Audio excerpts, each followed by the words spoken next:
Je vais défendre ce projet avec toute ma force, ma détermination et mon acharnement. Le statu quo n'est pas une option pour Québec. À un moment où l'appui au tramway dégringole, le maire Bruno Marchand dévoile les modifications que son administration va apporter au réseau de transport structurant.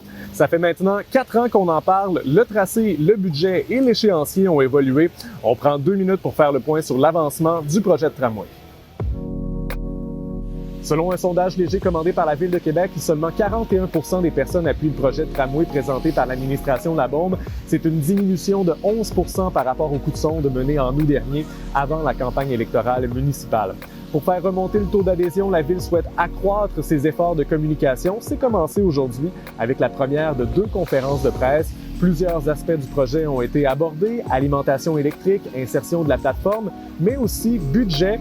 Globalement, le projet conserve la même portée, mais c'est confirmé. Les coûts anticipés frôlent maintenant les 4 milliards de dollars, soit 600 millions de dollars de plus que prévu.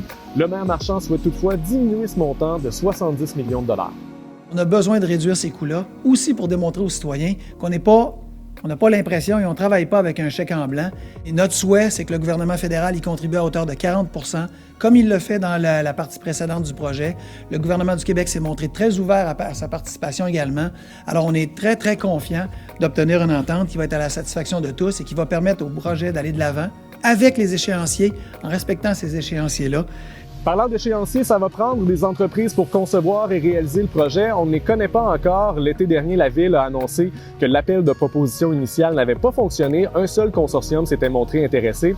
La recherche de partenaires a donc été scindée en 2 volets.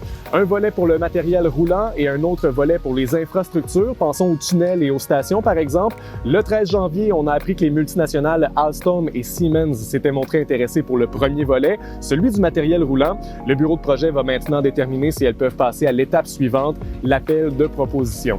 Quant à l'autre volet, celui des infrastructures, les entreprises intéressées ont jusqu'au 22 février pour lever la main.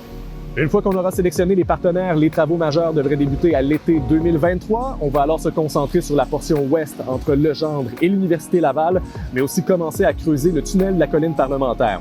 Dès 2024, les travaux vont se déployer sur l'ensemble du tracé. C'est là que vont débuter les entraves routières les plus importantes. L'objectif de la Ville, c'est qu'en 2028, les citoyens puissent prendre place à bord du tramway et parcourir ces 19,3 km de ligne.